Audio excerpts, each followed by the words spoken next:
오늘 은혜 받으실 말씀은요, 우리 신약성경 누가복음 7장입니다. 누가복음 7장 1절에서 10절까지 말씀 우리 한 절씩 교독하겠습니다.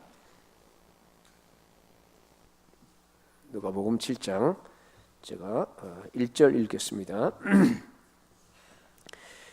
예수께서 모든 말씀을 백성에게 들려주시기를 마치신 후에 가버나움으로 들어가시니라. 어떤 백부장의 사랑하는 종이 병들어 죽게 되었더니 예수의 소문을 듣고 유대인의 장로 몇 사람을 예수께 보내어 오셔서 그 종을 구해 주시기를 청한지라. 이에 그들이 예수께 나와 간절히 구하여 이르되 이 일을 하시는 것이 이 사람에게는 합당하나이다. 그가 우리 민족을 사랑하고 또한 우리를 위하여 회당을 지었나이다 하니 예수께서 함께 가시지세 이에 그 집이 멀지 아니하여 백부장이 벗들을 보내어 이르되 주여 수고하시지 마옵소서. 내 집에 들어오심을 나는 감당하지 못하겠나이다. 그러므로 내가 주께 나아가기도 감당하지 못할 줄을 알았나이다. 말씀만 하사 내 하인을 낫게 하소서.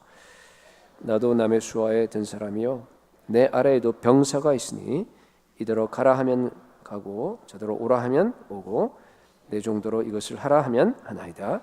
예수께서 들으시고 그를 놀랍게 여겨 돌이키사 따르는 무리에게 이르시되 내가 너희에게 이르노니 이스라엘 중에서도 이만한 믿음은 만나보지 못하였노라 하시더라. 보내었던 사람들이 집으로 돌아가 보매 종이 이미 나아 있었더라. 아멘. 우리가 이제 다 예수님을 지금 믿고 있는데요. 혹시 여러분 내가 믿는 이 믿음이 이게 진짜 믿음일까 한번 고민해 보신 적 있으세요? 내가 지금 예수님을 믿고 있는데 여러분 만약에 이 믿음이 만약에 가짜라고 한다면요 여러분 큰일 납니다. 그죠? 예수님도 그것을 경고하셨어요. 내가 입으로 주님이라고 고백합니다. 주님하고 나에게 얘기하는 자마다 다 구원받지 못한다 그랬습니다. 그 중에서 분명히 천국에 들어가지 못할 자가 있다 그랬습니다. 주여 주여 하는 자마다. 우리 바울도 네가 믿음에 있는가 네 자신을 시험하고 확증하라. 테스트하라 그랬습니다. 여러분은 어떻게 내 믿음이 이것이 가짜가 아니고 진짜라는 것을 갖다가 여러분 테스트하세요. 오늘 백부장의 얘기가 나오는데 여기에 진짜 백부장의 그런 믿음이 여기에 기록되어 있습니다. 우리 히브리서에 보게 되면은 11장에 그 증거라는 말을 합니다. 이 사람들은 다 믿음으로 말미암아 증거를 받았다 이렇게 얘기하는데 여러분 진짜 믿음은요 증거가 있어야 됩니다. 그 증거는 하나님이 인정하는 증거예요. 사람들이 야, 그 사람 정말 믿음 좋다. 아니면 내가 내 스스로 보면서 뭐 그래도 이 정도 믿음이면 괜찮네. 여러분 아무리 그래봐야 그 소용이 없습니다. 그죠? 하나님께서 인정해 주셔야 됩니다. 여러분 하나님께 믿음을 인정받았어요? 자신 없어요? 믿음의 증거를 받은 적 있어요? 여러분 정말 믿음의 증거가 있어야 돼요. 그거 없으면 심각한 겁니다. 우리가 구원받지 못할 수도 있다 그런 얘기입니다. 오늘 백부장은요 하나님으로부터 믿음을 인정받았어요. 예수님으로부터 믿음을 인정받았습니다. 우리 9절에 보니까 내가 너희에게 이르노니 이스라엘 중에도 이만한 믿음은 만나보지 못하였노라 하시더라. 이만한 믿음이에요. 이만한 믿음. 우리 참 번역이 굉장히 잘 됐어요. 우리 한국 성경에. 근데 영어 성경에 보면은 great faith라고 이렇게 번역된 데가 있는데 사실은 그거는 아닌 것 같아요. 여기에 ESV가 가장 잘 번역됐는데 Not even in Israel have I found such faith로 돼 있어요. 그렇죠? I have found such faith. 그러한 믿음이에요. 사실은 이 백부장 믿음이 큰 믿음은 아닌 것 같아요. 왜냐하면 여러분 지금 백부장이 예수님 처음 만나잖아요. 근데 얼마나 큰 믿음이 있었겠습니까? 그런 얘기가 아니고 그런 믿음이라 하는 얘기는 뭔가 하면요 바른 믿음이라는 뜻이에요. 믿음의 출발이 잘 됐다는 겁니다. 믿음의 본질이 명확하게 지금 너의 고백 속에 너의 지금 행동 속에 들어가 있다라고 지금 예수님께서 잘 됐다 하고 지금 칭찬을 해주는 그런 얘기입니다. 여러분 물론 우리가 믿음이 크고 작은 거 참 중요한 얘기예요. 그렇지만 그거 이전에 가장 중요한 것은요 내 믿음이 바른 믿음이어야 됩니다. 만약 여러분들이요, 믿음이 내가 조금 잘못됐어요. 그런데 믿음이 너무 커. 그러면 그 재앙입니다. 그렇잖아요. 그런 믿음 갖고 큰일 납니다. 그게 아니라 여러분이 작든 크든 이 믿음이라고 하는 것은 이게 자라는 거예요. 자꾸만. 그죠? 처음에 하나님이 주신 거지만 자라요. 근데요, 여러분이 처음 믿음을 가질 때 바른 믿음을 가지셔야 돼요. 오늘 여러분들 제가 말씀드리려고 하는 세 가지를 말씀드리려고 그러는데, 백부장은요 처음부터 바른 믿음을 가졌습니다. 믿음의 본질이 백부장의 지금 이 고백과 이 삶 속에 그대로 묻어 있어요. 그래서 여러분 이 말씀을 들으면서 과연 내 믿음이 어떤가 하는 것을 갖다가 한번 점검해 보시기 바랍니다. 자, 첫 번째, 이건 뭐 아주 기초인데요. 믿음의 대상에 대한 얘기예요. 백부장은요 예수님이 누구신지 정확하게 알았습니다. 네. 아마 여기 계신 분들은 뭐 다 정확하게 알 줄로 믿어요. 여러분, 참된 믿음은요, 내가 믿는다 하는 얘기는 누구에게 나의 삶을 다 의탁한다, 내가 이렇게 완전히 의지한다, 내가 믿는다, 그런 거 아니에요? 그러니까 대상이 가장 중요합니다. 그 대상이 누구냐, 그 대상에 대해서 정확하게 여러분들이요 지식을 가지고 있어야 됩니다. 근데 참 이상한 것이 한 번도 대면한 적이 없어요, 이 백부장은. 근데 그가 고백한 걸 보면요 너무나 정확하게 예수님이 누군지를 갖다 파악하고 있는 거예요. 참 놀라워요. 7절에 보니까요, 우리 이제 백부장 믿음에 우리가 가장 크다고 하는 것 중에 하나가 이거죠. 말씀만 하옵소서 내 종이 낫겠나이다. 그죠? 말씀만 하옵소서. 구태여 예수님께서 자기 집에 오셔서 자기 종의 손을 뭐 만지든지 뭐 안수하든지 해서 기도할 필요도 없다는 거예요. 그냥 지금 말씀하십시오.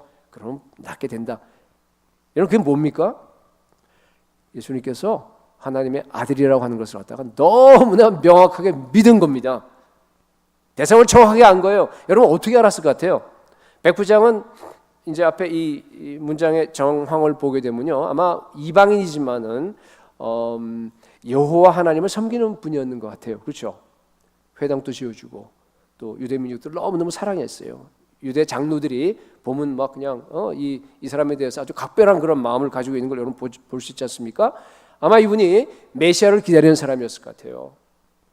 그런데 어느 날 예수님에 대한 소식을 들었어요. 이 사람이 사는 데가 가버나움입니다. 여러분, 가버나움은 그때 당시에 인구가 기껏 해봐야 1,500명밖에 안 됐어요. 지금도 가면 그렇게 크지 않아요. 근데 그곳에 예수님이 온다는 소식을 듣고 예수님의 그 말씀들이 전해지고 막 이런 걸 봤습니다. 기적이 행해지고 하는 걸 갖다가. 그러면서 아마 멀리서 이렇게 예수님께서 딴 데서도 많이 군중들이 왔으니까 아마 이렇게 예수님 말씀을 들은 적이 있었는지도 모르겠어요. 딴 사람들 전해 듣고, 믿음은 들으면서 나는 거예요. 그러면서 분명히 저분이 메시아라고 하는 그런 확신이 생겼습니다. 명확하게 알았습니다. 그죠? 그 동네 안에서 정말 예수님이 하는 행적을 보면서 말이죠, 믿음이 생겼습니다. 아, 저분이 기다리는 메시아구나, 하나님의 아들이구나 하는 것을 갖다가 알게 되었습니다. 그걸 갖다가 성경에는 뭐라 그러냐면 구원받을 만한 믿음이라 그래요. 구원받을 만한 믿음 하니까 여러분 뭐가 생각납니까? 사도행전 14장에 그 루스드라에서 바울이 전도할 때 나면서부터 한 번도 걸어본 적이 없는 안진뱅이에요. 안진뱅이가 저기 앉아서요, 지금 바울이 지금 복음 전도를 막 하고 있는데 지금 말씀을 듣고 있는데요, 보니까 달라요. 그죠? 완전히 눈이 그냥 막 그 전체가 막 표정이 심각하고 말씀이 막 빨려 들어와요. 우리 인도 가서 선교하게 되면은 그런 분들 많이 만나잖아요. 그런 겁니다. 바울이 알아차렸어요. 아, 믿음이 있구나. 그 사람에게, 안진뱅이에게 구원받을 만한 믿음이 있다는 것을 알았습니다. 그리고 나서 어떻게 했어요? 일어나라 하고 외쳤습니다. 그러니까 그 사람이 그 자리에서 일어나서 한 번도 걸어본 적이 없는데 걷는 그런 기적이 일어난 겁니다. 구원받을 만한 믿음이 그렇게 중요합니다. 백부장 때요, 사랑하는 종이 지금 앓다가 드디어 죽게 됐어요. 죽음 직전입니다. 그때 마음속에 예수님께 가게 되면은 내 종이 낫게 될 수 있다라고 하는 그런 마음이 확 든 겁니다. 그게 믿음이에요. 이건 남을 구원시키는 믿음입니다. 그죠? 자기도 물론 구원받겠지만, 그래서 예수님께 나아간 겁니다. 여러분, 그 믿음이 어디서 생겼을 거예요? 성경 공부한 것도 아니고 무슨 뭐 회당에 가서 배운 것도 아닐 테니까 말이에요. 그죠? 여러분, 모든 믿음은요 하나님이 주시는 겁니다. 여러분이 여기 앉아 계시잖아요. 여러분, 난 참 믿음이 약하다. 나는 정말 이거 우리 목사님 설교하는 거 보면 맨날 그냥 막 이렇게 서 있는데 나는 여기밖에 안 된다. 아마 그렇게 느끼는지 혹시 모르겠어요. 그러나 여러분이 가지고 있는 그 믿음은요, 하나님이 주신 겁니다. 다 위로부터 온 겁니다. 예, 여러분 당시에 그 유대인들은요, 하나님이 어떤 분인지 몰랐어요. 예수님이 어떤 분인지 몰랐어요. 그렇잖아요. 제자들도 몰랐습니다, 심지어. 그런데 어떻게 이 백부장이 말이에요, 예수 그리스도가 메시아고 하나님인 것을 갖다가 알게 됐을까? 예수님이 지금 하도 사람들이 안 믿으니까요, 오셔서 뭐 하셨냐면 기적을 일으켰잖아요. 기적을 일으킨 목적이 뭐예요? 기적을 우리가 표적이라 그럽니다. sign.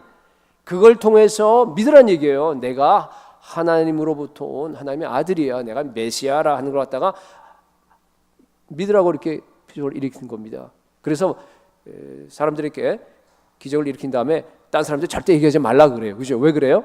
사람들은 자꾸 기적을 보니까, 그걸 보면서 기적이 가리키는 사인이니까 기적이 가리키는 예수 그리스도를 못 볼까 봐서 그런 겁니다.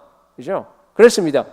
그래서 이렇게 조심스럽게 기적을 행하고 있는데 갑자기 백부장이 나오더니만 말이에요, 예수님 당신은 메시아입니다, 하나님의 아들이라서요, 말씀만 하십시오, 내 종이 나을 겁니다 하고 고백하는 거예요. 그래서 예수님이 깜짝 놀란 겁니다. 네. 여러분, 믿음의 본질은요, 내가 믿는 예수님이 어떤 분인가를 여러분들이 명확하게 아는 겁니다. 네. 명확하게 예수님을 아는 바른 지식이 바로 믿음의 본질입니다. 그 믿음을 하나님께서 주셨다, 그런 얘기입니다. 자, 하나 더 나가서 예수님이 누군가만 안 것이 아니라요, 이 본문을 보게 되면요, 백부장은요 자기가 누군지도 알아요. 여기 참 재밌는 것이, 장로들이 백부장에 대해서 이러이러한 사람이다라고 얘기하는 거하고 백부장이 스스로 자기를 향해서 나는 이런 사람이다 얘기하는 것이요, 너무 다르죠. 그죠? 장로들은 여기 와서 뭐라 그랬어요? 5절에 보니까 백부장에 가서 예수님 종을 치료하는 것이요, 그에게 합당합니다 그랬어요. He is worthy. 그는 합당한 사람이에요, 가치 있는 사람입니다, 그렇게 얘기했어요. 왜냐하면 우리 민족을 너무너무 사랑하고 회당도 지어주고 막 그냥 선할도 하고 그랬습니다. 그런데 백부장 스스로는 예수님께 뭐라 그랬어요? 여기 몇 절이에요? 6절에 보니까 주여 수고하지 마옵소서, 내 집에 들어오심을 나는 감당하지 못하겠나이다. I'm not worthy예요. 나는 무자격적인 사람입니다. 나 저 예수님 오신 거 감당 못합니다. 7절에도 내가 주께 나아가기도 감당하지 못할 줄을 알았나이다. 물론 이것은요, 그때 당시 그 관습이, 유대 관습이요, 유대인들은 이방인들한테 안 갔어요. 그 집에 들어가지 않았습니다, 절대. 그죠? 가서 교제하지 않았습니다, 부정하기 때문에. 그죠? 그런 관습을 갖다가 물론 인정한 것이라고 볼 수도 있습니다. 그런데 그거 인정했다 그래서 와, 그러한 믿음이라고 이렇게 칭찬 안 했을 거 아니겠어요? 그 정도가 아닙니다. 지금 이것은요, 그건 뭔가 하면은요, 예수님 앞에 서 있는 자기의 모습을 명확하게 보고 나서 나는 가치 없는 사람입니다, 나는 무능한 사람입니다, 우리 집에 감히 예수님이 우리 집에 들어올 수도 없는 그런 존재입니다라고 자기의 그 낮음을 갖다가 고백하는 겁니다. 백부장은요, 예수님이 하나님이기 때문에 거룩한 하나님 앞에 자기가 도저히 설 수 없다고 하는 사실을 너무나 잘 알았습니다. 그래서 말씀만 하옵소서라고 고백할 수 있었습니다. 여러분, 이것이 진정한 믿음입니다. 진정한 믿음이라고 하는 것은요, 먼저 예수님이 누군지 알아야 되고요, 그 다음에 그걸 가지고서 내가 누군지를 알아야 됩니다. 호세아서 6장 6절을 보니까 나는 인애를 원하고 제사를 원치 아니하며 번제보다 하나님을 아는 것을 원하노라 그랬습니다. 여러분, 믿음의 본질은요, 하나님을 아는 겁니다. 처음에 지식이지만 그 다음에 그 지식이 나의 것이 되어 경험하게 되는 겁니다. 그리고 하나님을 여러분들이 알게 되면요, 하나님을 사랑하지 않을 수 없어요. 왜? 하나님 앞에 있는 내 모습이 어떤지가 명확하게 드러나기 때문에. 하나님을 보고 나를 보고 내가 하나님을 사랑하는 것, 그것이 믿음의 본질, 믿음의 출발임을 여러분들이 믿으시기 바랍니다. 그것이요, 여러분의 모든 예배의 기초, 여러분의 모든 삶의 기초가 될 수 있기를 축복합니다. 두 번째입니다. 믿음의 본질은요, 다른 사람의 필요를 가지고 예수님께 나아가는 겁니다. 백부장이 예수님께 나온 거하고 그 당시 수많은 무리들이요 예수님께 나온 거하고는 아주 완전한 차이가 있습니다. 많은 사람들은 자기의 필요를 가지고 예수님께 나아갔습니다. 그런데 백부장은요 자기의 필요가 아니라 다른 사람의 필요를 가지고 예수님께 나아갔습니다. 백부장의 종이 지금 아파서 죽어갑니다. 그때 당시 여러분들 아시다시피 종이라고 하는 것은 오늘날처럼 인권이 없었지 않습니까? 그냥 소유물이에요. 아파서 죽으면 참 안 됐죠. 불쌍하죠. 그렇지만은 그냥 끝나는 겁니다. 어쩌하겠어요. 그냥 자기의 재산 목록 중에 하나가 없어지는 거 더도 아니고 덜도 아니에요. 모든 사람이 다 그렇게 살던 그런 시기였습니다. 구태여 유대 장로들에게 부탁해서까지 그렇게 힘들게 자기 종을 갖다 살려달라고 구할 필요가 전혀 없는 겁니다. 여러분, 백부장은요 자기의 필요라기보다는 다른 사람의 필요, 다른 사람을 너무 그 종이지만 정말 별로 볼 일 없는 그런 종이지만은 그 사람을 너무너무 사랑해서 저 사람을 어떡하지 내가 살려야 되겠다고 하는 그런 정말 동기를 가지고서 사랑의 동기를 가지고서 예수님께 나아간 겁니다. 본문을 봐도 그게 드러나잖아요. 그죠? 4절에 보니까 유대 장로들이 예수님께 나와 있는데 그 태도가 어땠어요? 그냥 정말 간절히 예수님께 구했다 그랬어요. 남의 부탁을 받았는데 그러니까 평소에 어땠는지 알 수 있습니다. 그죠? 백부장은 자기의 필요가 아니라 다른 사람의 필요, 종 하나 손실이 되는 것이 중요한 것이 아니라 정말 그 사람을 사랑해서 그 사람의 필요를 가지고 예수님께 나아간 겁니다. 만약 그 백부장이요 자기 필요를 가지고 예수님께 나와서 간절하게 막 붙잡고 기도하고 했다고 가정해 보십시다. 근데 그 사람을 향해서 예수님께서요 네 믿음이 그러하다, 그러한 믿음이라고 칭찬해 주지 않았을 겁니다. 여러분, 믿음은요 우리가 하나님을 의지하는 거예요. 예수 그리스도께 나아가는 겁니다. 그런데요 자기 필요를 가지고 예수께 나아가는 것은 진정한 믿음은 아닙니다. 근데 사업이 실패했어요. 왜냐면 내가 정말 건강을 완전히 잃어버렸어요. 병에 걸렸어요. 그래서 내 문제를 가지고 그 해결을 위해서 간절하게 지금 하나님을 찾습니다. 그걸 가지고서 우리가 믿음이라 그러지는 않아요. 그죠? 그게 믿음이 아닙니다. 왜냐하면 그것은 누구나 다 할 수 있는 거예요. 그냥 그 대상이 우리 보면 그죠? 그냥 하나님이 된 것뿐이에요. 그게 부처가 될 수도 있고, 여러분 딴 데 가보세요. 절에 가보세요. 어디 가보세요. 정말 그런 사람들이 많습니다. 간절하게 찾아요. 그러니까 간절하게 찾고 대상이 어떻게 하다가 하나님이 됐다는 것 자체가 믿음이 아니라는 얘기입니다. 물론 그것이요 믿음의 출발은 될 수 있어요. 믿음의 작은 시작은 물론 될 수 있습니다. 진정한 믿음은 아니에요. 야곱의 하나님의 얼굴을 구하는 것은 아닙니다. 어떻게 할 수 있느냐? 결과를 보면 알아요. 많은 분들이 답답할 때는, 힘들 때는 새벽 기도도 나오고 막 열심히 찾아요. 그러다가요 그 문제가 해결되게 되면 안 나와요. 교회도 잘 안 나와요. 어떤 사람들은 사업이 잘 되게 되면은. 여러분, 자기 필요에서 벗어나지 않으면 예수 그리스도께 나아올 수 없습니다. 이 자기 필요의 안경의 일종의 자기 필요의 안경이 참 무서운 거예요. 이걸 쓰고 예수님을 보게 되면요 예수님의 상이 이미지가 제대로 안 보여요. 여러분 과거의 경험을 한번 떠올려 보세요. 여러분 왜곡돼서 보여요. 이 안경을 보고 이렇게 예수님을 보면요 예수님이 하나님이요 금송아지로 보여요. 네? 금송아지 이스라엘 백성들이 만들어 놓은 거 있죠, 그죠? 그렇게 돼요.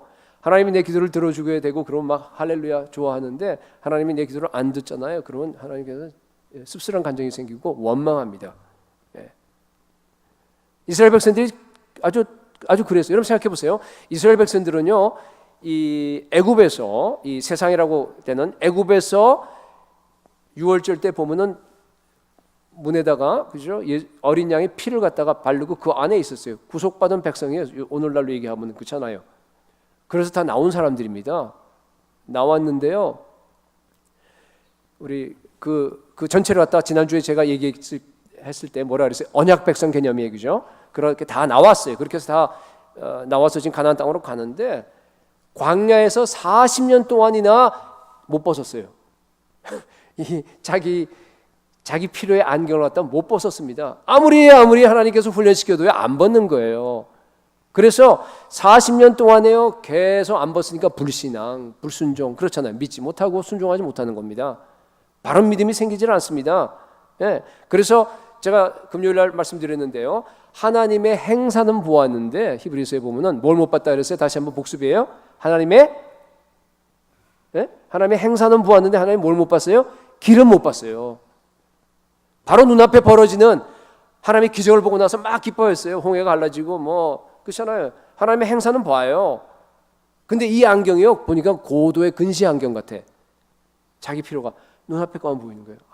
길이 안 보여. 길의 목적지가 안 보여. 저 앞에 맨날 앞에 있는 그 환경 속에 묶여서요 그 안에서 불평하고 원망하고 그러다가 결국은 여러분 어떻게 됐습니까? 120만 명이 다 죽었어요. 아주 소수의 몇 사람 빼놓고 1세대들은 2세대를 빼고 다 죽었어요. 다시 말해서 여러분 그것은 구원받지 못한 겁니다. 이게 심각해요. 여러분 이들은요 나올 때 어린 양의 피로서 애굽에서 구출받은 사람입니다. 그런데 구원받지 못했습니다. 오늘날 교회도 마찬가지예요. 그런 사람들이 굉장히 많습니다. 나는 예수 그리스도의 피를 믿고 구원받았다라고 그렇게 얘기하는 사람들이 많습니다. 주일날 교회도 나와요. 그런데 구원받지 못한 사람들이 많습니다. 정말 여러분 어린 양의 피로 구속받았다고 한다 그러면요 날마다 전에 말씀드렸듯이 어린 양의 고기도 여러분들이 먹어야 돼요. 어린 양의 고기를 먹는다는 의미가 뭐라 그랬어요? 예수의 살을 먹는 거예요. 우리 성찬식 때 하는 것처럼 상징이지만 말이죠. 그게 뭔가 하면 예수 그리스도는 날마다 교제하는 겁니다. 교제로 나타나요. 그러고 나서 여러분들이 어린 양이 어디로 가든지 내가 그 어린 양을 따라가는 겁니다. 예수 그리스도의 제자가 된다 그런 뜻입니다. 그런데 이 사람들은요 날마다 그리스도와 함께 연합해서 십자가에서 자기를 죽이지 않았습니다. 오늘날 마찬가지예요. 그죠? 그 얘기를 하는 겁니다. 지금 광야에서 있었던 그 상징을 가지고서 오늘 우리에게 얘기를 하는 거예요. 우리가 예수님의 피를 믿는다 하지만은요 이 사람들은 많이 예수에 믿고 고백은 하지만은 구원받지 못한 오늘날 교회에 있는 많은 사람들은 어떻게 해요? 안 따라가는 거예요. 예수의 십자가의 피로서 예수의 십자가로서 자기를 죽이지 않았습니다. 자기의 경계를 허물지 않았습니다. 다른 말로 하게 되면 자기 안경을 갖다 자기 필요의 안경을 안 벗은 거예요. 자기 사랑이라고 하는 것에 묶여 있는 겁니다. 여러분 그렇게 무서운 겁니다. 여러분 그 안경을 여러분들이 벗어버리지 않고서는요 절대 예수 그리스도를 여러분들이 제대로 만날 수가 없습니다. 절대로 바른 믿음을 여러분들이 가질 수가 없다는 겁니다. 예수 그리스도의 사랑을 경험할 수 없어요. 예수 그리스도가 가신 그 길을 갖다 여러분들이 정말 따라서 좁은 길로 매일매일 주님과 함께 동행할 수가 없다는 겁니다. 제자가 못 돼요. 가나안 땅 우리 안식에 들어가기를 힘쓰라 그랬는데 저 안식에 들어가기를 힘쓰라 그랬죠. 이거 벗고 있으면 이걸 끼고 있으면 여러분 아무리 힘쓰라 그래도 안 됩니다. 다 광야에서 죽게 됩니다. 심각한 겁니다. 구원 못 받을 수 있다는 얘기예요. 그래서 하나님은요 결국 그 40년 동안에 그 훈련시킨 게 바로 뭔가 하면 이거 베끼려고 그런 거예요. 자기 필요의 안경을 좀 얼마나 애를 썼습니까? 여러분 백성들이 물이 떨어진 걸 본 걸 하나님이 당연히 알았죠. 그러면 생각해 보세요. 물이 떨어져서 여러분 목마른 게 얼마나 큰 갈증이 가장 큰 고통 아닙니까? 지옥에 가면 그 고통이 가장 큰 고통이라서 이렇게 물이 없다는 표현으로 불과 이렇게 얘기하잖아요. 그러니까 그 목마른 고통을 가지고서 이 사람들이 원망할 걸 하나님께서 알았을 거예요. 그죠? 그런데 그러면 좀 일찍이라도 잠시 전에라도 이렇게 물을 공급해 주면 얼마나 좋아요.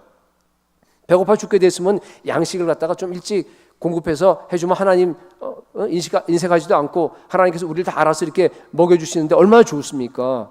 그런데 이렇게 안 했어요. 어떻게 했어요? 마지막 순간까지 기다린 거예요.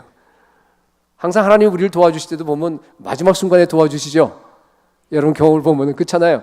절대 그 중간에 안 해주세요. 하나님께서. 예. 그게 뭡니까? 우리를 갖다 그렇게 마지막 순간까지 몰아가서 내가 죽었다, 내가 목말라, 그럼 차라리 죽겠습니다. 그럼에도 불구하고 제가 하나님을 저주하지 않겠습니다. 욥처럼. 그럼에도 불구하고 내가 죽을지언정 내 믿음을 지키겠습니다 하고 그런 고백을 듣기를 원하시는 거예요. 하나님께서. 그죠? 내 사랑을 버리고 내 자아를 깨트려버리고 십자가에 완전히 못 박으라는 겁니다. 너의 자기 사랑을 가지고 자기의 그러한 그걸 가지고서는 도저히 나를 못 만나. 그렇기 때문에 너희들은 나만 의지해. 그래야지 너희가 살 수 있다라고 하는 것을 우리에게 훈련시켜 주는 거예요. 오늘날도 그렇게 똑같이 훈련시켜 주시는 겁니다. 여러분, 자기 사랑을 버리지 않으면은, 자기 필요의 안경을 버리지 않게 되면요, 예수님을 사랑할 수 없습니다. 그래서 우리 주님께서 우리를 너무너무 사랑하시기 때문에요, 정말로 여러분들이 택한 하나님의 백성이라 그러면요, 여러분을 갖다가 극한 상황으로 몰고 가서라도 여러분들을 갖다가 훈련시킵니다. 반드시 그래요. 반드시 훈련. 전 많이 봤어요. 반드시 여러분의 자아를, 자기 사랑과 자기 필요를 갖다가 산산조각 부셔버릴 겁니다. 왜냐하면 안 부셔지게 되면 여러분 하늘나라 못 들어갑니다. 이게 심각한 거예요.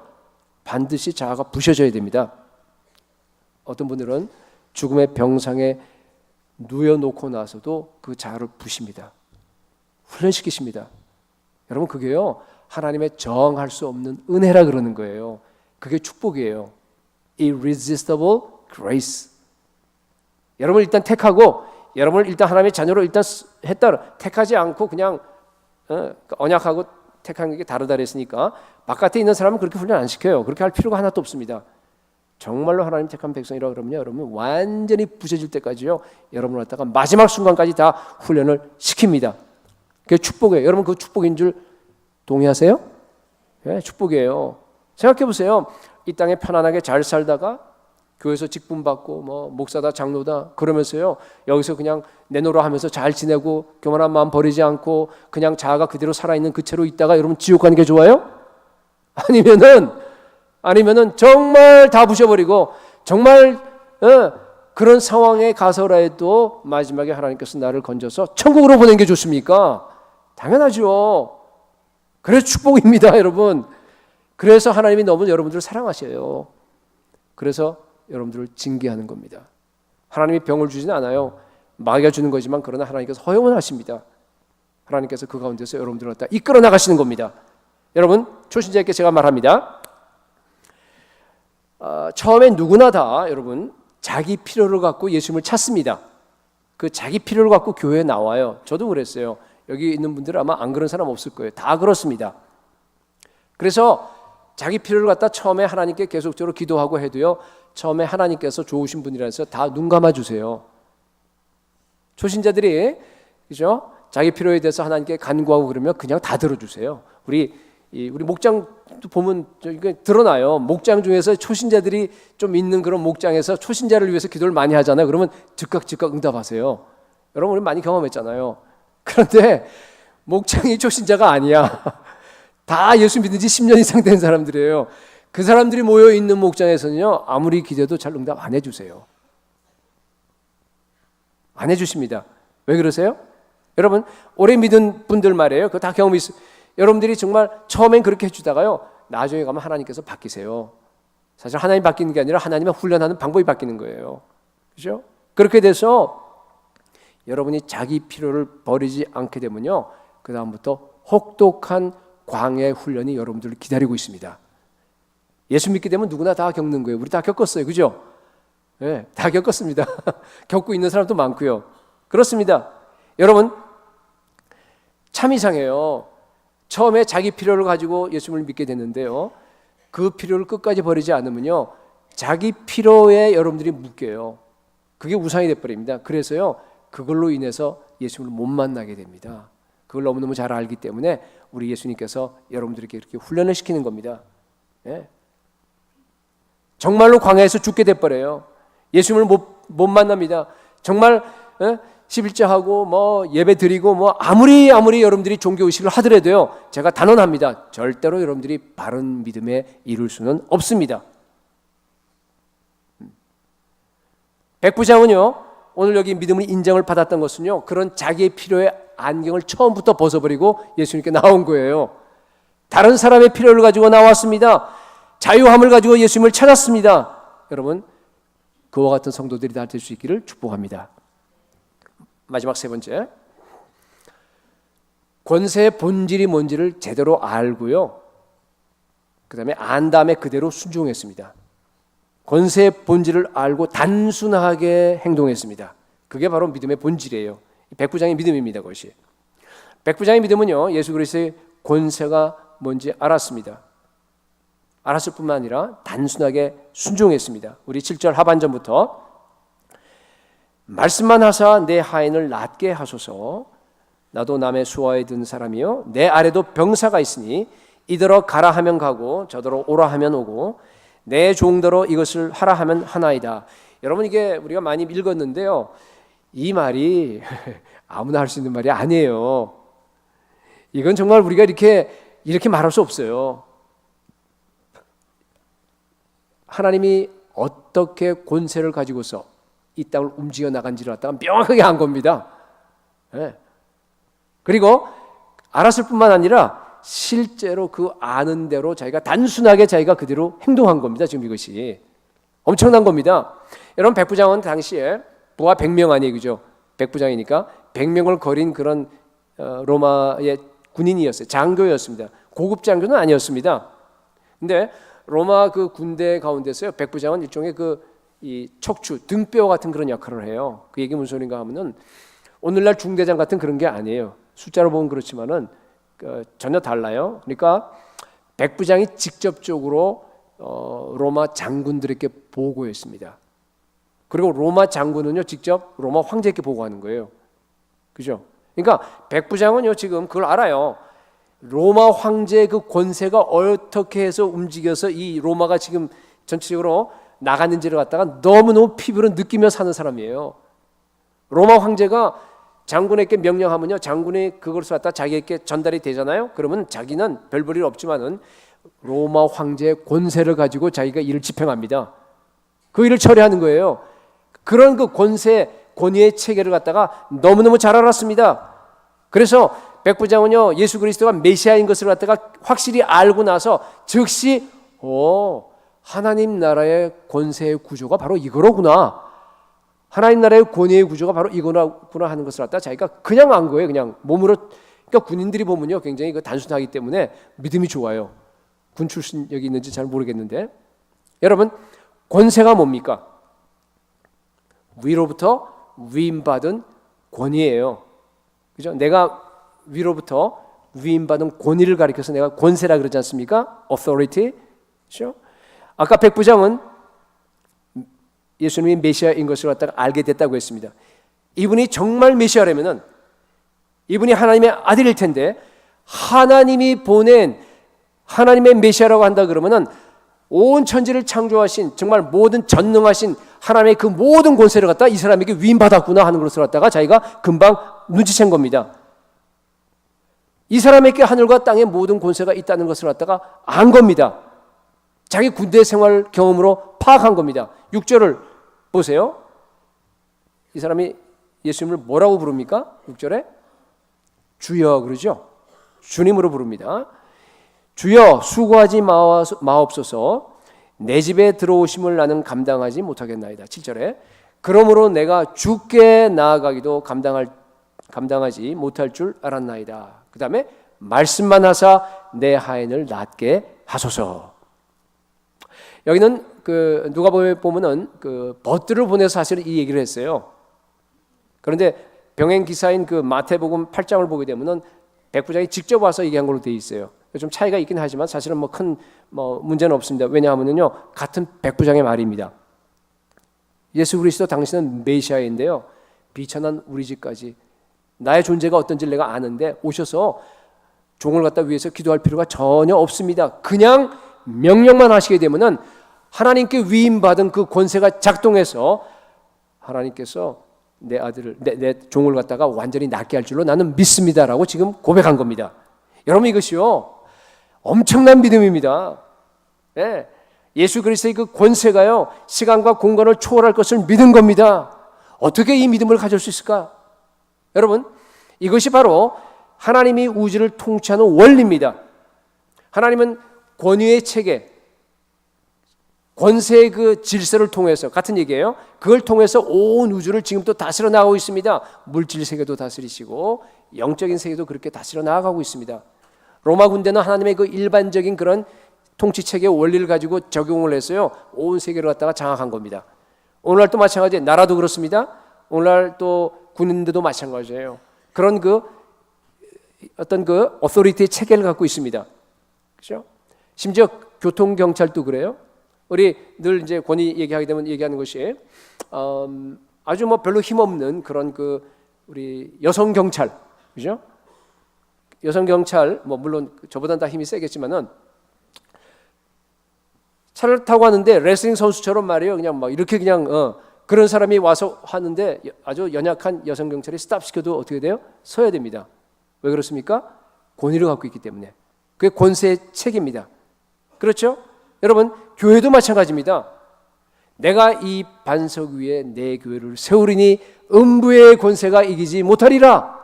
그렇죠? 권세가 있는 겁니다. 네가 땅에서 무엇이든지 매면 하늘에서도 매이고 내가 땅에서 무엇이든지 풀면 하늘에서도 풀리리라. 교회에 주신 하나님의 권세입니다. 예수 그리스도의 위임된 권세를 갖다가 우리 교회가 가진 겁니다. 예수 그리스도가 교회의 머리가 되십니다. 머리 대신 예수 그리스도로부터 권세를 갖다 우리가 위임받았습니다. 또 위임받아서 거기에 사도적인 기능을 하는 담임 목사, 오늘 말로 하게 되면 그 아래에 온 교회가 다 함께 위임된 권위를 갖다가 교회가 다 가지고 있습니다. 그것이 바로 초대교회의 모습입니다. 제가 왜 이런 얘기를 하냐면은 오늘날에는요 좀 이상한 교회가 많습니다. 이상한 교회가 많아요. 물론 이제 이상한 목사님도 많아요. 권세를, 그런 권위를 갖다가 남용한 그런 목사님들도 많고 이제 하기 때문에 오늘날 타락한 교회는요 보면은 이 위임된 권세에 대한 그 모든 것에 대해서 잘 안 받아들이죠. 무시해 버려요. 그냥 세상 기준을 가지고 와서 교회는 무조건 다 민주적으로 운영돼야 된다라고 하면서 여러분 그런데 미디어나 이런 데 보십시오. 얼마나 그렇게 많이 떠들어댑니까? 여러분 그렇지 않아요. 다릅니다. 위임된 권세의 구조로 갖다가 오늘날 다 부셔진 교회들이 너무너무 많습니다. 그것은요 성경과 위반됩니다. 계시록 2장 3장 보면 아주 명확합니다. 여러분 보면은요 거기에 7 교회에 누구에게 편지했어요? 빌라델비아 교회에 사자에게 편지하노니 앙겔로스로 되어 있는데 그게 영어 성경에 에인절로 번역된 그런 번역본들도 많습니다. 여러분 필라델피아 교회에 천사한테 왜 편지하겠어요? 그게 아니에요. 메신저라는 뜻이에요. 그게 그 뜻이 앙겔로스라는 말이 메신저, 그러니까 사자입니다. 이게 잘 번역이 된 거예요. 우리 거기에. 그러니까 오늘날 말로 하게 되면요 담임 목사예요. 물론 담임 목사 혼자 보라고 편지한 거 아니에요. 그죠? 그럼 뭔가 하면은요 온 교회 대표자로서 담임 목사에게 편지를 보내서 위임된 권세의 대표자로 보낸 겁니다. 근데 문제가 뭔가 하면요 오늘날 교회는요 그런 사도적인 기능을 하는 위임된 권세의 대표자가 없어요. 없습니다. 교회에. 왜냐하면요 목회자가 타락해서 자기 스스로가 사도적인 그런 기능을 못하니까 교회 권위가 다 무너져 버린 거예요. 위임된 권위가요 제대로 작동하지 못합니다. 목회자 책임이에요. 그래서 교회 회복을 우리가 외치는데 교회 회복은요 첫 번째로 우선돼야 될 것이 뭔가 하면요 먼저 담임 목사가, 목회자가 위임된 권세를 회복해야 합니다. 초대교회 사도들처럼 살아야 됩니다. 그리고 나서 자기도 그렇게 살고 그 다음에 성도들 향해서도 예수의 제자로 살도록 요구해야 됩니다. 자기가 살기가 얼마나 힘들겠어요. 저를 두고 하는 말이에요. 힘들어요. 모든 거 다 버려야 돼요. 정말로. 근데 그렇게 참 힘들어요. 그렇기 때문에 그 권세를 갖다 스스로 인정 안 하는 거예요. 그냥 전체 다 똑같으니까 우리 그냥 같이 살자 그렇게 나가요. 여러분 그러면 교회가 회복되지 않습니다. 그 구조가 아니에요. 성경에 나와 있는 구조는. 여러분 한 사람 한 사람도 여러분 중요한 것은 예수 그리스도의 몸의 지체로서 예수 그리스도의 위임된 권세를 여러분들이 가지고 있습니다. 아멘? 여러분들이 다 갖고 있어요. 왜 그런 권세를 주셨겠습니까? 담임 목사와 그 모든 권위 구조 안에서 여러분 한 사람 한 사람이 그 권세를 가지고 정말 예수 그리스도께서 원하는 다른 사람을 위해서 정말로 지금도 죽어가는 수많은 저 열방의 그 영혼들을 위해서 영혼 구원해서 제자 삼으라고 여러분들께 그런 권세를 주신 줄로 믿습니다. 그런데요, 여러분들이 그런 권세를 가졌다고 하는 것을 갖다 그냥 믿기만 해서는 안 돼요. 믿는다는 의미는 뭔가 하면요, 그대로 믿는 대로 단순하게 여러분들이 행동하셔야 됩니다. 단순하게 순종하셔야 됩니다. 여러분, 정말로 예수 그리스도가 하늘과 땅의 모든 권세를 가진 분으로 여러분들이 믿으세요? 정말로 그분이 여러분의 주인인 것을 믿습니까? 정말로 그분이 엄청난 그 권세를 여러분들 한 사람 한 사람에게 위임 준 것을 갖다가 믿습니까? 아멘. 그렇다면요, 여러분 인생 전체를 예수 그리스도께 던져버리시기 바랍니다. 예. 믿음이라고 하는 게 바로 그거예요. 내 인생의 기초가 바뀌는 거예요. 과거에 나였다가 예수 그리스도로 바뀌는 겁니다. 세계관이 바뀌는 겁니다. 근데 많은 분들이 보면은 예수 그리스도 하나님의 아들 고백합니다. 예수 그리스도가 나 주인 고백합니다. 그런데요, 주인은 주인인데요, 보니까 무능한 주인이야. 옛날에 웃방 늙은이 뭐 그런 표현이 있는데요, 그런 겁니다. 그러니까 뭐 일주일 내내 자기 하고 싶은 대로 하는 거예요. 자기의 방식대로, 자기의 목표대로, 자기 원하는 대로 그렇게 살다가 일주일에 한 번 여기 와서 예배드립니다. 그러면서 나는 예수 그리스도의 십자가의 피를 믿습니다, 고백합니다. 여러분, 믿음 아니에요. 믿음 아닙니다. 하나님께서 그런 예배를 절대 기뻐하지 않습니다. 이게 참 우리의 문제예요. 오늘 우리 한국 교회의 문제고 오늘 교회의 일반적인 문제입니다. 여러분, 어떻게 내가 믿는 믿음이라고 고백하는 그 말과 그리고 내 삶이 왜 이렇게 동떨어져 있어요? 그죠? 왜 이렇게 이원화된지 모르겠어요. 다 알아요. 우리가 하도 설교를 많이 듣고 뭐 우리가 너무너무 잘 알아요. 근데 그 아는 것이 왜 내 삶에서 능력이 되지 않아요? 왜 내가 아는 대로 실천하지 못해? 단순하게 이 백부장 그러지 않았잖아요. 자기가 믿는 대로 그냥 그대로 얘기하는 거예요. 믿는 대로 단순하게 행동하는 겁니다. 우리는 왜 그렇게 못합니까? 여러분, 사실은요, 우리가 믿는다 그러지만은 안 믿어서 그래요. 그게 믿지 못하는 겁니다. 정말 예수 그리스도가 창조주고 정말 그분이 구속주이고 정말 앞으로 곧 재림해서 이 땅에 예수 그리스도의 왕국을 곧 세울 그런 분이라고 믿는다고 한다 그러면요, 여러분 생각해 보세요. 내가 어떤 위험을 무릅쓰고라도 그분께 내 인생 전체를 갖다 다 던져버릴 겁니다. 그렇잖아요. 이건 당연한 얘기예요. 그게 단순한 믿음입니다. 여러분, 믿음이라고 하는 것은요, 단순하게 나의 행동으로 표현되는 겁니다. 그게 지금 백부장의 믿음이에요. 물론 초보지만은. 다니엘의 세 친구 마찬가지예요. 그렇잖아요. 자기가 전심으로 다 하나님을 섬기기 때문에, 그죠? 그 하나님을 위해서 그냥 뭡니까? 풀무불 속으로 걸어 들어간 겁니다. 던져진 겁니다. 믿기 때문에 그런 겁니다. 그래서 여러분, 내 인생을 정말로 희생하고 정말로 완전하게 우리 주님께 다 내던지기 전까지는요, 그것이 완전한 믿음이 아닙니다. 네, 온전한 믿음이 아니에요. 제가 서두에 증거란 말을 썼는데 히브리서 표현으로 하게 되면요, 여러분, 우리 믿음이 진짜가 되려고 그러면은 여러분 반드시 증거가 있어야 돼요. 증거가 나타나야 돼요. 히브리서 11장 1절 믿음장에 보니까 믿음에 대해서 정의를 하는데 뭐라 그랬어요? 믿음은 바라는 것들의 실상이요, 보지 못하는 것들, 보이지 않는 것들의 뭐예요? 증거라 그랬어요. 그죠? 실상과 증거라는 말을 썼습니다. 여러분, 믿음이라고 하는 것은요, 이게 보이는 이 세상을 벗어나는 거예요. 이거는 벗어나서 보이지 않는 그 하나님의 나라를 바라보고 천국 가치관으로 여러분이 살아가는 거예요. 믿음의 본질이라고 하는 것은요, 내가 비록 이 땅에 있지만은 영원 세계 안으로 들어가서 지금 여기서 여러분들이 천국을 사는 겁니다. 보이지 않는, 제가 늘 얘기하는 거예요. 보이지 않는 하늘나라가 그 천국이요, 나에게 현실이 되는 겁니다. 그게 실상이라, substance예요. 그게 바로 나한테 내가 만질 수 있고 내가 볼 수 있고 하는 그런 실상이 되는 겁니다. 눈에 보이는 세상은 안개예요. 나에게 그냥 허상과 같은 그런 겁니다. 그리고 천국이 나에게 substance, 실상이 되어버리고 나는 그 안에 사는 겁니다. 그런데 그것이요, 여러분, 우리의 내면 세계 안에만 일어나는 관념적인 것이 된다는 얘기가 아니에요. 그게 뭔가 하면요, 증거로 나타나는 거예요. 증거는요, 나도 볼 수 있고 남도 볼 수 있는 거예요. 물론 그 증거라고 하는 것은 하나님이 인정하는 증거여야 됩니다. 그죠? 증거로 나타나야 됩니다. 여러분, 내 삶에서 증거로 나타나야지만이 비로소 그것이 믿음입니다. 그게 믿음의 본질입니다, 여러분. 여러분, 히브리서에서 선진들을 쫙 리스트하면서 그 증거들을 갖다가 다 얘기하잖아요. 그죠? 아브라함의 증거가 뭐였어요? 진짜로 자기는 텐트에 살았어요. 정말로 이 땅은 그냥 지나가는 나그네 길이기 때문에 땅 한 평 없이 자기는 그저 나그네로서 하나님이 계획하고 지으실 터가 있는 그 영원한 도성, 그 성을 매일매일 바라보면서 소망하면서 아브라함은 실제로 살았습니다. 그게 바로 아브라함의 증거였습니다. 그죠? 모세의 증거는 뭐였습니까? 실제로 자기는, 그죠? 바로의 공주의 아들이라고 하는 그 지위를 내던져 버렸습니다.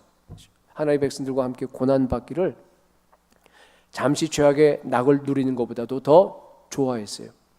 실제로 예수 그리스도를 위해서 받는 그 수모를 갖다가 애굽에 있는 모든 보화보다도 더 큰 재물로 실제로 자기는 여겼습니다. 그렇게 살았어요. 그게 모세의 증거였습니다. 여러분, 여러분의 증거는 뭡니까? 내 믿음이 진짜라고 하는, 내가 정말로, 여러분 이게 심각한 거예요. 구원하고 연결되는 거예요 지금. 여러분이 정말로 지옥 가지 않고 정말로 천국 가는, 내가 이 예수를 믿고 있는 이것이 내 믿음이 진짜라고 하는 여러분의 증거가 뭐냐 하는 거예요. 정말로 예수 그리스도가 하늘과 땅의 모든 권세를 가졌고 정말로 이 땅에 곧 재림하셔서 악의 나라를 다 부셔버리고 의의 나라를 이 땅에서 세운다고 정말로 믿는다 그러면 여러분 믿는 대로 단순하게 행동하시기 바랍니다. 순종하세요. 여러분 지난주도 제가 얘기했는데요. 먹고 사는데 매이면 안 됩니다. 먹고 사는데 매이면 안 됩니다. 네. 여러분의 자녀를 양육하느라 얼마나 애를 많이 쓰세요. 그런데 여러분 내 자녀가 이 세상에서 정말 유능한 사람으로 되어서 나가는 그거 중요해요. 그렇지만 그거 우선 아닙니다. 더 중요한 것이 뭡니까?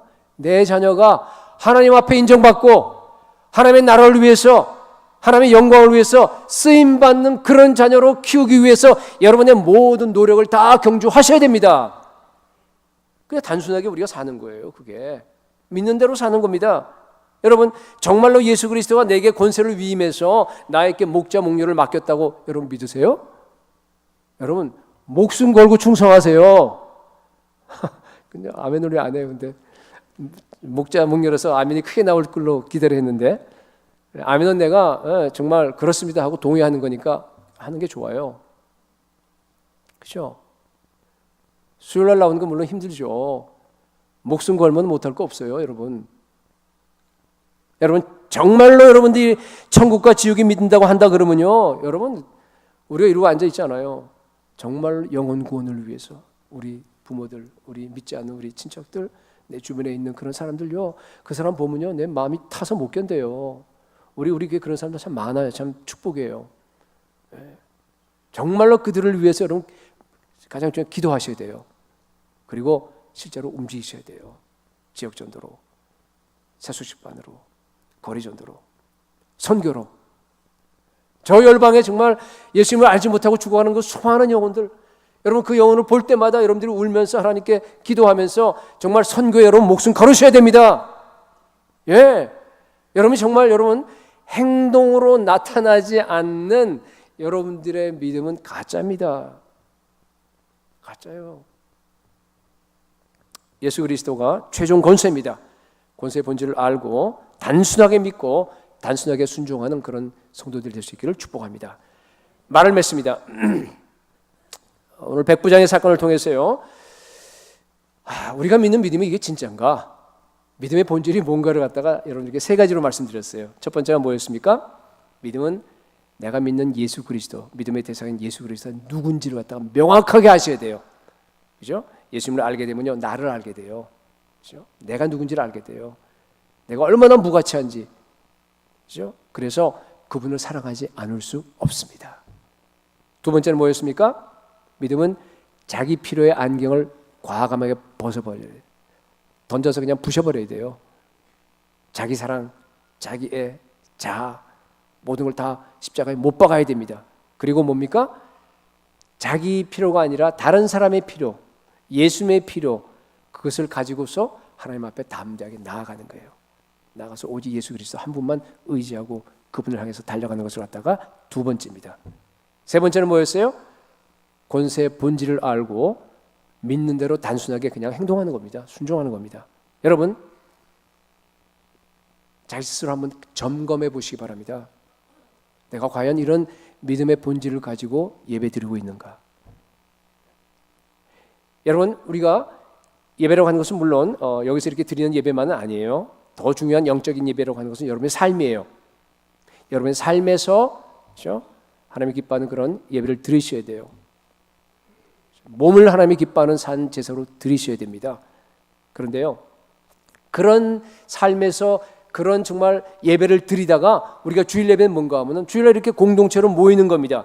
그래서 모여서요, 세상에서 당한 그 서러움을 갖다가 우리 예수님께 모여서 쏟아내는 거예요. 그게 예수님의 얼굴을 구하는 겁니다. 왜냐하면 여러분 생각해 보세요. 우리가 세상에 나아가서 그리스도인으로 성경의 가치관을 가지고서 믿음으로 살기가 여러분 얼마나 힘들어요. 완전히 정반대입니다. 어떻게 하나라도 좀 맞는 게 있으면 좋겠는데요. 예수님의 그 방식과 세상의 방식, 그리스도인의 방식과 세상 여러분 직장에서 하는 그 방식은 정반대예요. 여러분들이 믿음으로 나가면 항상 충돌하게 되어 있습니다. 부딪히게 되어 있습니다. 고난받습니다. 그렇기 때문에 그 정말 상처와 그 힘든 것과 그 모든 걸 가지고 여기 나오는 겁니다. 나와서 예수님, 그리스도로 사는 게 왜 이렇게 힘듭니까? 정말 내가 주님을 사랑하는데 제가 넘어졌어요. 주님 제게 믿음을 주십시오 하면서 그냥 여기 앉아서 여러분들이 함께 예배드리면서 우리가 찬양하면서 정말 그 어려움을 하나님께 쏟아놓으면서 예수 그리스도의 얼굴을 우리가 함께 구하는 겁니다. 그게 예배예요, 여러분. 그렇죠? 예수님께서 영으로 오셔서 우리 가운데 임재하시면서 그 모습을 보시면서 뭐라 그래요? 착하고 충성된 종아, 내가 너를 기뻐한다. 세상이 너를 미워하게 되면은 너를 미워하는 거 아니야. 그 세상이 나를 미워하는 거야. 나도 이 땅에 있으면서 그런 고통과 어려움과 핍박과 그 모든 걸 받은 거 너 알잖아. 내 손을 봐라, 내 발을 봐라. 그러면서 조금만 더 참어. 머지않아서 않아서 하나님의 나라가 완성될 거다. 이제 머지않아서 않아서 내가 곧 재림할 거다. 그런 음성이요 우리 가운데 들려오기 시작합니다. 그러면요 내 영혼에 새 힘이 솟아요. 새로운 소망이 열립니다. 하늘나라가 잠시 이렇게 좀 이렇게 됐다가 다시 한번 막 확 살아나는 거예요. 그게 바로 예배입니다. 그래서 우리 예배 가운데 감격이 있는 거예요. 그 예배 가운데 막 그냥 충만함이 있는 겁니다. 여러분 모일 때마다 우리 교회는 그런 예배가 될 수 있기를 축복합니다. 삶이 예배입니다. 여러분 믿음의 삶이 언제나 기억하십시오. 예배라고 하는 것은요 언제나 여러분의 믿음의 본질을 담는 하나의 그릇이에요. 이게 하나의 의식밖에 안 돼요. 이 예배라고 하는 것은 의식이에요. 그죠? 근데 그 의식 속에 이 지금 주일 예배라고 하는 그 의식 속에 여러분 한 사람 한 사람의 믿음이 여기에 믿음의 본질이 담겨 있지 않고 여기에 그냥 앉아서 영적으로 내가 충전받고 뭐 여러분 그건요 의미가 없는 겁니다. 그 예배가 아닙니다. 그 예배를 하나님께서 절대 안 받으십니다. 기뻐하지 않으십니다. 여러분의 정말로 내가 주님을 제대로 알고 주님을 사랑하고 그 아는 주님을 향해서 내 인생을 완전히 다 맡기고 다 던져버리는 그런 삶이 있는 것이 바로 믿음의 본질이고 그것이 담겨 있을 때 우리 주님께서 예배를 받으신 줄로 믿습니다. 여러분 다시 한번 여러분께 말씀드립니다. 정말로 예수님 믿습니까? 정말로 예수님 사랑합니까? 그렇다면 여러분 아직 그러지 못한 분을 위해서 제가 다시 한번 여러분께 격려합니다. 지금까지 내 중심, 내 필요, 내 목표를 위해서 살았지만요 여러분 이제는 사랑하는 분 만났잖아요. 그죠? 나를 사랑해서 나를 너무너무 사랑해서 자기 목숨을 다 드리셨어요. 나를 대신해 십자가에 죽으셨습니다. 그분께서 모든 하나님의 의를 이루시고 그 의를 우리에게 전달해 주셨습니다. 이제는 우리가 살아났습니다. 죄에서 해방됐어요. 죄 용서함 받았고 하나님의 자녀 되었고 우리가 의인 되었고 우리가 정말 하늘나라의 기업을 상속으로 받았고 정말로 우리에게 더 이상 어떻게 줄 수 없는 하늘나라의 그 신령한 복으로서 우리를 갖다가 날마다 충만하게 다 채워지는 그런 분을 우리가 만난 겁니다. 여러분 그분 중심으로 여러분의 인생을 바꾸시기 바랍니다. 그분의 생각으로 그분의 목표로 그분이 기뻐하는 것으로 여러분 내 인생이 완전히 다 바뀌셔야 됩니다. 심지어 나의 취미까지 내 소유까지 나의 미래까지 나의 모든 재능까지 나의 모든 것이 다 그분을 위한 삶으로 바꾸는 것을 갖다 가리켜서 우리가 믿음이라고 그럽니다. 여러분 백부장의 믿음이라고 하는 건 사실은 크진 않아요. 그죠? 왜냐하면 믿음이라고 하는 것은 이게 처음부터 이렇게 제가 지금 설명했는데 여러분 겁먹지 마세요. 왜냐하면 그것이요 크지 않아도 괜찮아요. 여기 초신자들도 있고 하기 때문에 처음 예수 믿는 사람들도 여기 있을 거예요 아마. 여러분 그게 뭐 대단한 거 아니에요. 백부장도 크지 않았습니다. 칭찬한 이유는 뭔가 하면 네 믿음의 출발이 제대로 됐다는 겁니다. 첫 단추가 제대로 끼워진 거예요 여러분. 거기에 대한 것들이 크지 않아도요 그러한 믿음의 요소 지금 말씀드린 그 세 가지 요소가요 명확하게 기초로서 자리하면서 여러분들이 앞으로 그거에다가 아브라함처럼 믿음을 갖다가 쌓아 올라가셔야 됩니다. 이스라엘 중에 이만한 믿음을 만나보지 못하였노라. 예수님께 이런 칭찬을 받는 여러분 믿음의 사람들이 될 수 있기를 예수 그리스도의 이름으로 축복합니다.